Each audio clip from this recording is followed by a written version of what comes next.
Buat mancing aja. Sekali toh? Enggak diterusin kan? Oh enggak? Enggak, jadi kita masukin, kan kita kan nyari jemperan sih Om. Iya. Nah nyari jemperannya itu ya dimasukin aja jantan ke kandang kulitnya. Biasanya kan burung itu kalau betina kan ketarik, bunyi ceret, lah habis bunyi itu bebek, lah itu cocok.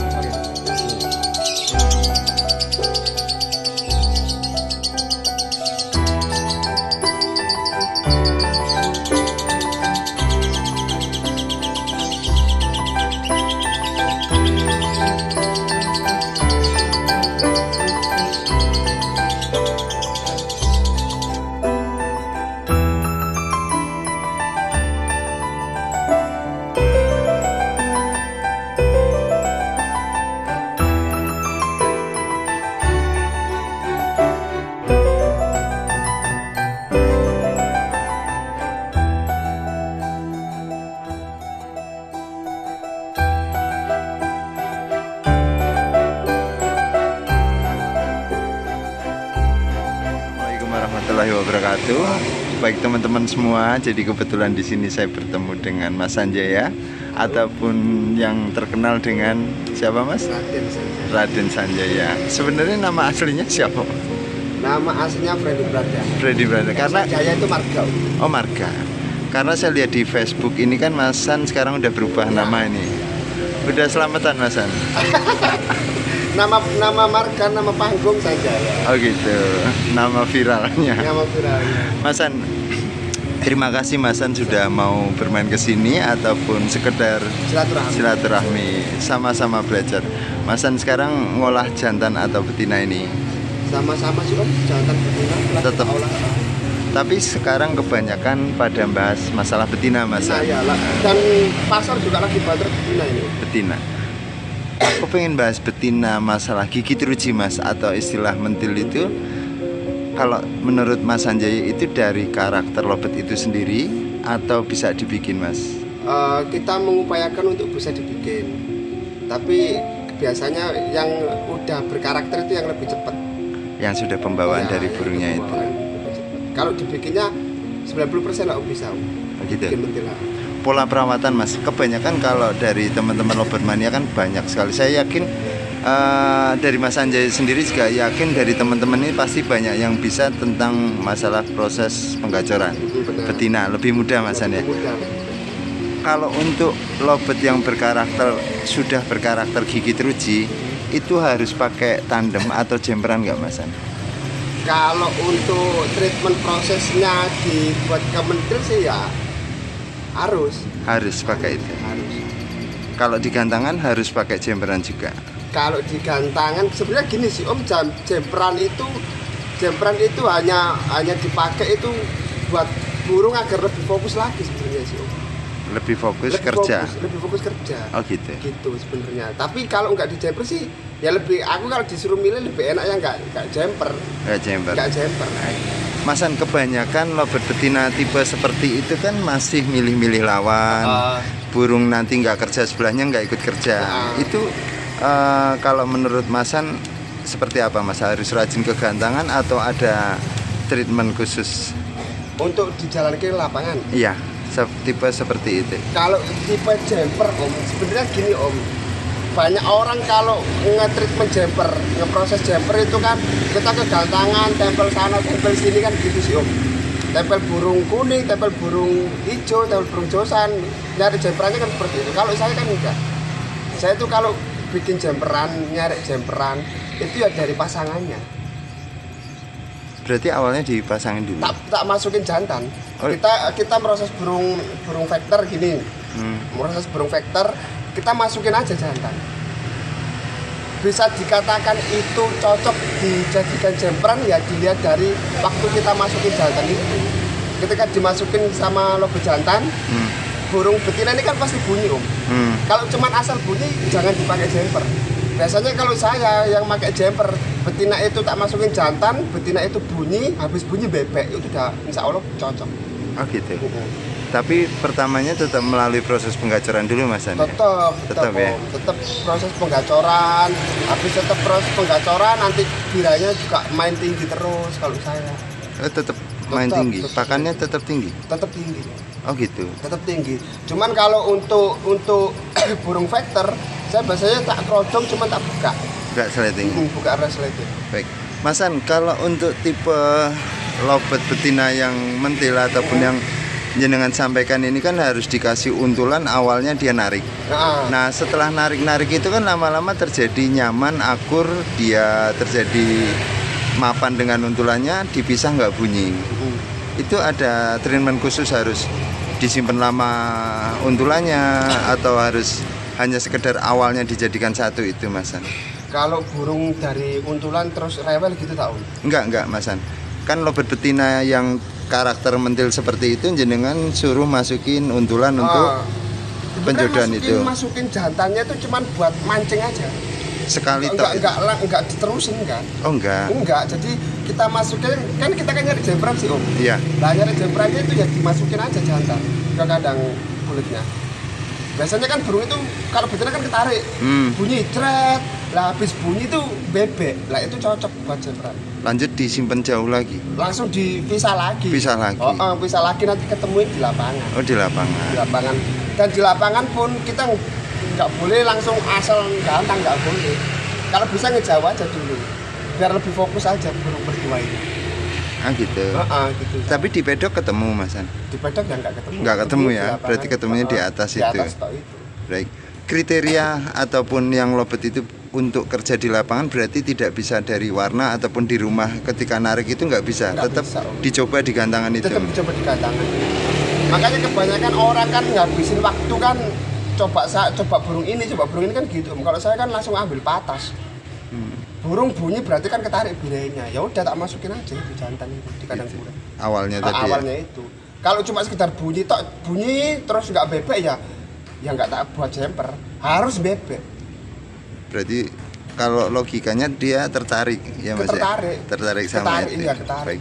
Mas An, untuk pola perawatan misalkan mandi, penjemuran itu pakai nggak kalau tipe seperti itu? Kalau burung yang vector sebenarnya pola perawatan kayak mandi, jemur itu kita harus benar-benar lihat burungnya sih. Kadang burung vector itu kebiasaannya berbeda-beda. Nggak bisa dipukul rata.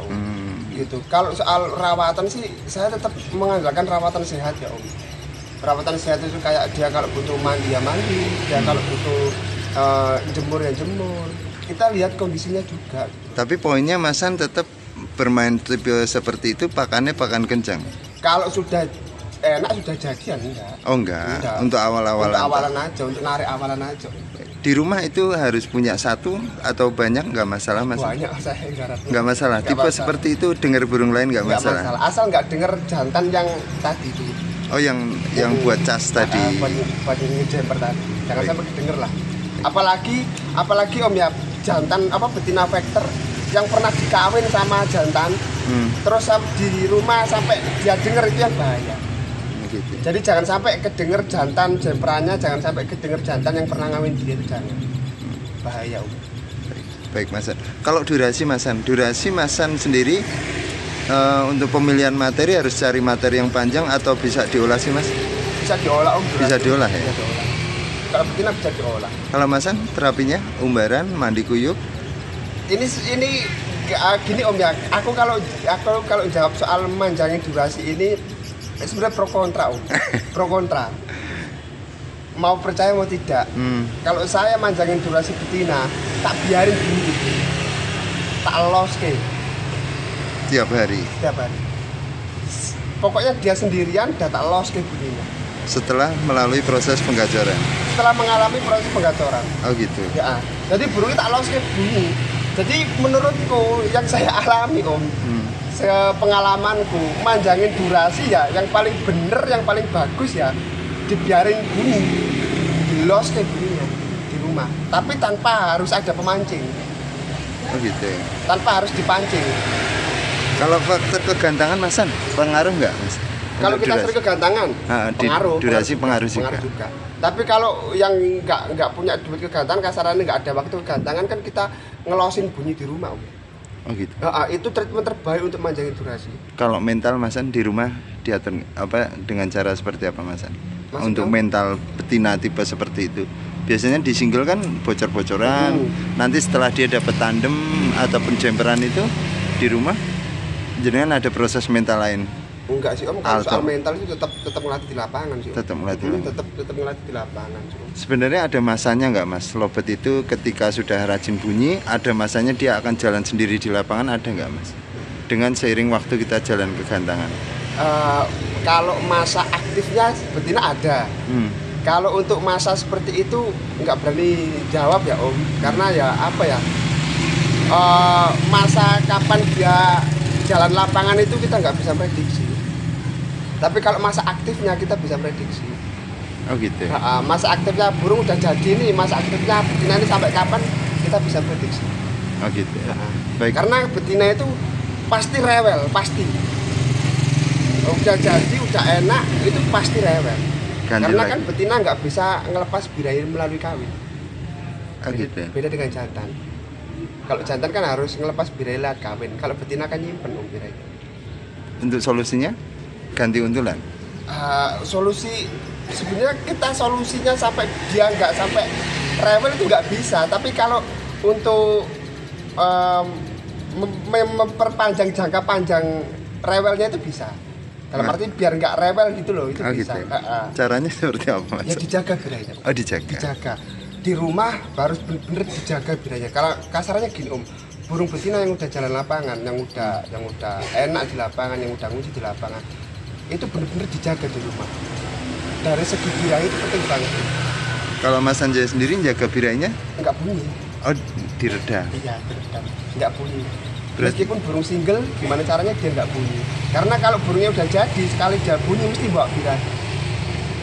Mesti bawa birahi. Tapi kan kebanyakan bocor Masan di rumah kalau sendirian itu.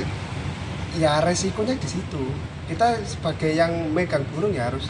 Apakah harus dengan dimandikan kuyup itu? Gini Om, untuk redaman ini kan banyak versinya.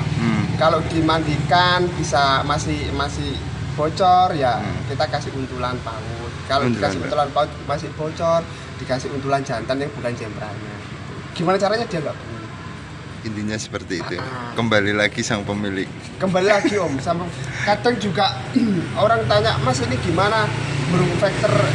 Kadang juga burungnya dia sama burung yang tak pegang itu juga kebiasaannya berbeda. Oh gitu. Baik, Masan.